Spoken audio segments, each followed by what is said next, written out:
மலர்களை பறித்து வந்து தன்னுடைய பாதத்தை பன்னீரால் கழுவி பட்டாடையால் துடைத்து ஒரு பக்தனாக பட்டவனுடைய இஷ்டமான தெய்வத்தை எவ்வாறு பூஜித்து வணங்குவானோ அது போன்று தன்னுடைய தாதிமார்கள் அனைவற்று பேரும் தன்னுடைய திருவடி திருநாமத்திற்கு அடியேன் வந்தன புரிந்து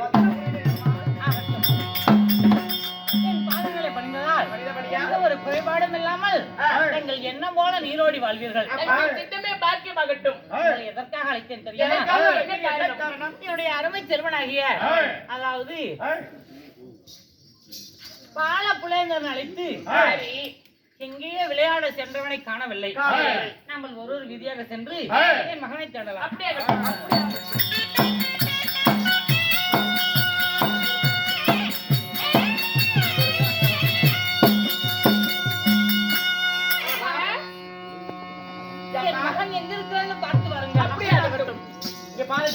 மகாராணி அம்மா வந்து நம்மள வந்து இளவரசர் தேட சொல்லிருக்காங்க.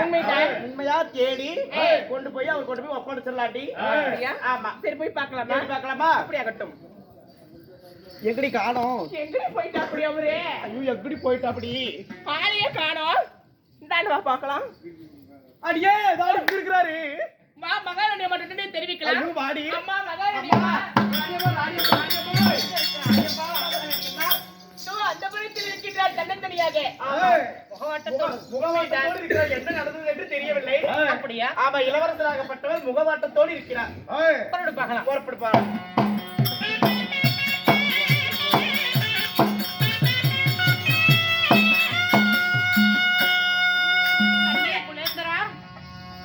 மகனே புலேந்திரா ஏனம்மா முகந்தரிமே இருக்கிறானே கண்ணே புலேந்திரா என்னப்பா ஆச்சு? என்னம்மா புனைஞ்சிட்டாரு? அதானப்பா என்னாலும் தெரியல. முகவாட்டத்தோடு இருக்கிறார். மகனே இளவரசரே கண்ணே சுவாமி என்னம்மா இது? வாடா ஏ கண்ணு மணியே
எப்பொழுதும் பாடசாலை சென்றாலும் சரி விளையாட சென்றாலும் சரி அம்மா எனக்கு வயிறு பசியாக இருக்கிறது எனக்கு சாப்பிட ஏதாவது வாழ்வாழ்த்தான் தருங்கள் காய்கனிகள் என்று ஓடி வருவாயே ஏனப்பா இத்தனை முகவாட்டத்தோடு இருக்கிற முகவாட்டத்தோடு இருக்கிறார். ஐயோ இளவரசரே ஒரு அப்படியே நெருப்பாட்டு பார்த்து போகுது. நான் பேச மாட்டேன். இளவரசரே என்ன அப்படி எப்பா திருவிழாவில் காணா போடாம முடிச்சிருக்கிறீங்க?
என் பையனை அப்பயே சொன்னதை தேவடி ஓட்டு பையனோட சேராதே உனக்கு என் புத்தி வந்துருன்னு. விளையாட போன பையனுக்கு என்னையா வந்திருக்கும்? என்னையா வந்து என்ன சொல்லி கொடுத்த? யார் தேவடியானே தெரியல இதுல. என்ன சொல்றேன்? என்ன பண்ணியும் மறைமுகமா வந்து குத்திட்டு போறாங்க. யாரு? ஏய் பேர் வேணும் பவள தேர் வேணும். அம்மாட்ட பேசணும்னு சொல்லிருக்கணும் இல்லையா? நீ சொன்ன மாதிரி தானே இருக்கிறேன். நானும் தான் பேசி பார்த்துட்டுமா. சரி உனக்கு என்னத்தான் வேணுமா? சுண்டி குடிக்கிறியா? திண்டு குடிக்கிறியா? அம்மா பாலு. அம்மா பாலு. என்ன வேணா பேச. அம்மா நானும் கேட்டு பார்த்துட்டேன். என்ன வேணா வயிற்றுக்கு ஏதாவது திங்கறியா? மகன் பசினா தாங்க மாட்டானே. ஆனா கேட்டேன் வயிற்றுக்கு ஏதாவது திங்கறியாடான்னு கேட்டேன். கண்ணே பால் குடிக்கிறியா கண்ணு? என்ன? பாலு. பல்லெல்லாம் கட்டுங்க. சொல்லுவாங்க அப்படிதான்.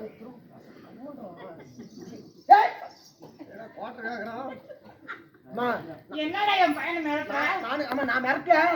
அம்மா என்னடா இத்தனை கேக்குறாங்க, நீ என்ன வாயை திறக்காம இருக்குன்னு கேட்டேன். ஓ தாய் வார்த்தைக்கு மரியாதை மரியாதை அம்மா கிட்ட சொல்லி எனக்கு ஒரு கேஸ் கிங்ஃபிஷர் பீர் வாங்கி கொடுறா அப்படிங்கிற. நீயே கெடுத்து கூட தேவடி ஓட்டு பையனே. திருவாத்தாராட்ட முடிக்கிற என்னடா போய் சொன்னாங்க? வாயா பிள்ளை கேட்க சொன்னா கல்ல பத்தி வச்சுட்டு எங்களை தொல்லையை பத்தி இலைய கூதிக்கட பிள்ளை பத்தி வச்சு இல்லம்மா இத்தனை கேள்வி கேட்டு வாயை திறக்கிறானு பாரு. திருட்டாத்த ஊத்து குடி அம்மா கேக்குறா பதில் சொல்றா. ஏய் மகனே புலேந்திரா. டேய் மகனே புலேந்திரா.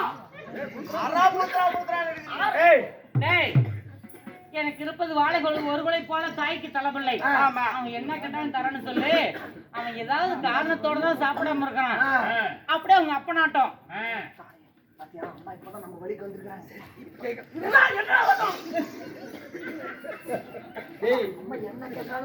எங்க அம்மா கிட்ட நான் பேசாம இருந்தாலும் பேசுறான்னு சொல்லி கொடுக்குறேன். அப்படிதான் சொல்லுவோம். வேண்டும் வேண்டும். அம்மா இப்பதான் நான் சொல்றதுக்கெல்லாம் ஆகுது. அது பாட்டுக்கு போயிட்டு இருக்குது. அவரு சத்தியம் பண்ணாதான் சொல்லுவாராமா. ஓ சத்தியம் செய்யணும். ஆமா சத்தியமா தருகிறேன். ராஜ்யமா தரனா கூட நான் தரேன். சரியா? சரியா? ஆமா சத்தியமா சத்தியம் நான் பண்ணுறேன். நண்டோட பேத்து கேட்கறதுக்கு அவரத்தில் வேணுமாண்டாமா வேணும். மகனே மூஞ்சி ஊமுன்னு மாதிரி வச்சுட்டு போ. மூஞ்சி அந்த மாதிரி வச்சுட்டு போடா. தாயே செல்லமே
பேசுவதாக இருந்தால், பால் உண்ணுவதாக இருந்தால், சாதம் சாப்பிடுவதாக இருந்தால் எனக்கு எதை கேட்டாலும் தருகிறேன் என்று ஒரே ஒரு சத்தியம் மட்டும் செய்தால் நான் பால் உண்ண வருகிறேன், சாப்பிட வருகிறேன், எதை சொன்னாலும் கேட்கிறேன். நான் சத்தியம் செய்யாவிட்டால் நீங்க சொல்றது நாங்க செய்ய மாட்டோம். என்னடா இருப்பாட்ற இதுக்கு செய்ய மாட்டோம். அப்படியே ஒரே வாதிட்டு போட்டு விட்டுருவேன். அம்மா பிள்ளை கண்ணே, ஒரு நாட்டுக்கு அரசி நான். உன் தாய் இந்த நாட்டுக்கே ஒரு சாம்ராஜ்யத்தினுடைய பட்டத்துக்குரிய அரசி. எனக்கு இருப்பது ஒரே ஒரு மகன். உனக்கு இல்லாத எனக்கு என்ன? அதானே நீங்க மகன் என்ன கேட்டாலும் தரத்தானுமா? நீ எதை கேட்டாலும் தருகிறேன். சத்தியம். ஆமா சத்தியம் கைவரம். அப்படியா? நல்லா என் அடிங்க. கைமேல் ஆணையாக சத்தியம் செய்ய வேண்டும். நான் சந்தர்ப்பத்தில் வாக்கப்பட்டவள். ஆமாம். ஒரு பொழுது நான் செய்த சத்தியத்தை மீறி நடக்க மாட்டேன். நீ எதை கேட்டாலும் தருகிறேன். நான் சத்தியம் செய்த பிறகு நீ பாடசாலை போக வேண்டும், சாதம் உண்ண வேண்டும், தாய் வார்த்தைக்கு மறுவார்த்தை பேசாமல் நடப்பேன் என்று நீ சத்தியம் செய்யணும். நீங்கள் என்ன சொன்னாலும் கேட்பேன். அப்படி என்றால் சத்தியம். ஒரு நிமிடம் இருங்கள். What is the matter? எப்படி? எனக்கு What is the matter? Somebody any problem? எனக்கு என்னமோ இதுல சம்மதம் இல்லை போல் தெரிகிறது. தாயே, ஏதோ வில்லங்கம் வருவது போல எனக்கு தெரிகின்றது. இது தாய் பிள்ளை சம்பந்தப்பட்டது. நீங்க அரண்மனைக்குள்ள ஆமா என்ன பையன் சத்தியம் கேட்டு புண்டையா கேட்டு போறான்.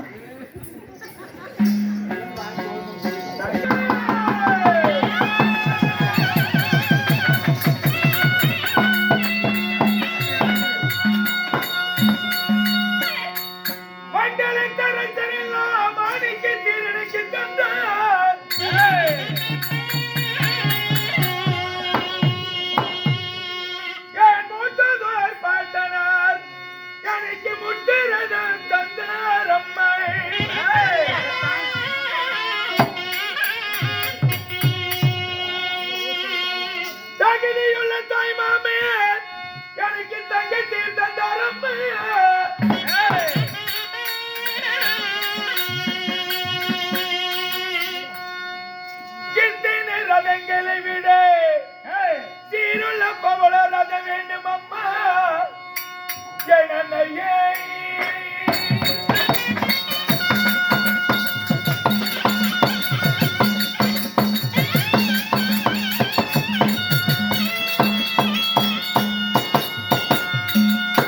எப்படி வார்த்தை? எந்த ரதத்தை விட ஜனனையே.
இந்த அன்பு மகனுக்கு எதை கேட்டாலும் தருகிறேன் என்று சத்தியம் செய்திருக்கிறார். அம்மா, மண்டலத்து அரித்தர் எல்லாம் மாணிக்கத்தேர் எனக்கு தந்திருக்கிறார். தகுதியுள்ள தாய் மாமன் எனக்கு தங்கத்தேர் தந்திருக்கிறார். மூர்த்ததோர் பாட்டனார் எல்லாம் எனக்கு முத்திரதம் தந்திருக்கிறார். மாணிக்கம் மரகதம் என்று சொல்லக்கூடிய. ஆனால் இத்தனை ரதங்களை விட சீருள்ள பவன ரதம் எனக்கு வேண்டும். அப்படியா? ஆமா. மகனே, பவளம் என்றால் அதாவது காதால் கேட்டதுண்டு கண்ணால் பார்த்ததில்லை. அப்படி இருக்கும் பொழுது ஒரு நாட்டு அரசு எனக்கே அதை பற்றி தெரியாது. விளையாட போன பாலகன் திடீரென்று வந்து என்னிடத்தில் பவளரதம் வாங்கி கொடுத்தால் ஆச்சு, இல்லையே நான் மாண்டு விடுவேன் என்று உரைக்கிறாயே.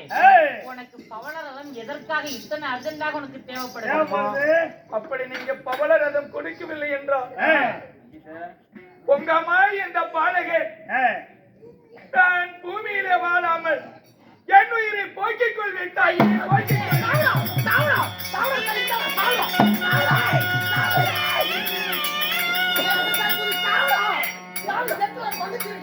ஏன்டா என் மேல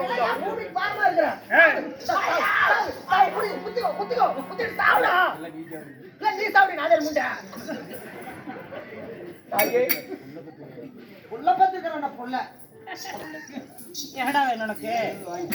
அம்மா வாங்கி தரேன்னு சொல்லிவிட்டு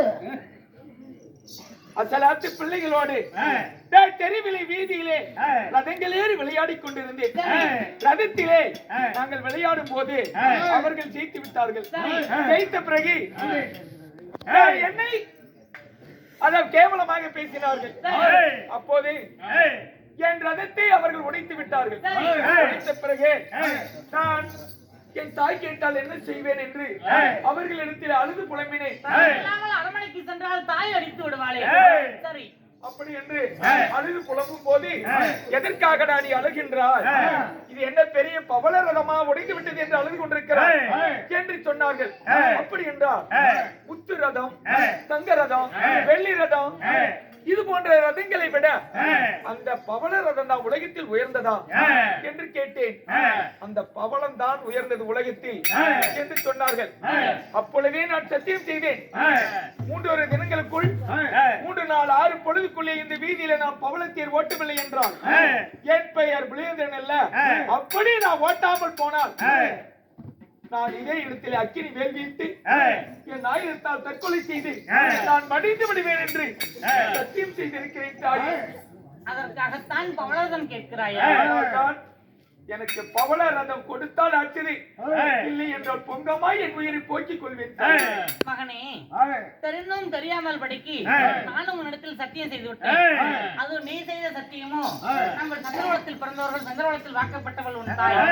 அதனால எப்படியாக இருந்தாலும் சரி, உன் கட்டளை பிரகாரம் 3 பொழுது 6 நொடிக்குள் அதே ரீதியில் நீ அதாவது பவளரதத்தை ஓட்டுவா. நீ அந்த புறம் சென்று தாய் உனக்காக தேவையான வைத்திருக்கிறேன். நீ பசியாய் விட்டு ஓய்வெடு, நான் உனக்கு தேவையான ஏற்பாடு பண்ணுகிறேன்.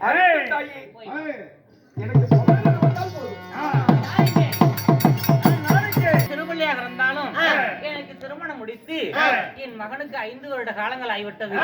மாலையிட்ட நாள் முதலாக அன்று அப்ப என்னை காந்தல் மனம் முடித்து அதாவது பாம்பாக சேர்ந்ததோடு சரி என்னை வந்து பார்க்கவில்லை, என் மகனையும் பார்க்கவில்லை.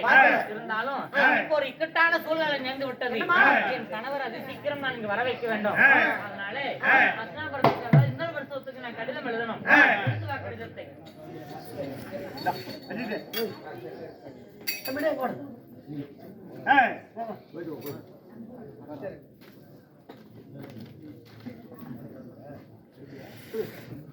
பெஞ்சு கொஞ்ச நேரம்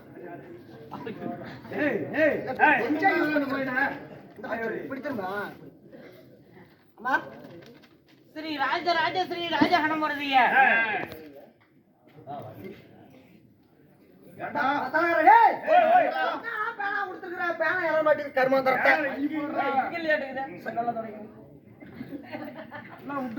ராஜராஜஸ்ரீ தர்மராஜருக்கு அதாவது தென்மதுரை ஆளக்கூடிய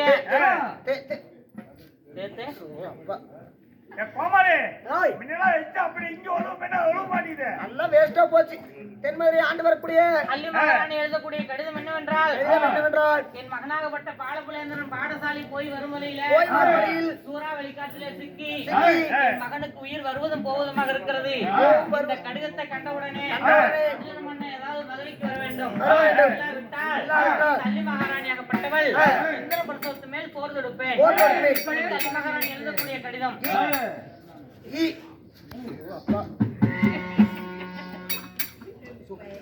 இப்படிக்கு அள்ளி மகாராணி எழுதக்கூடிய கடிதம். எழுதக்கூடிய கடிதம்.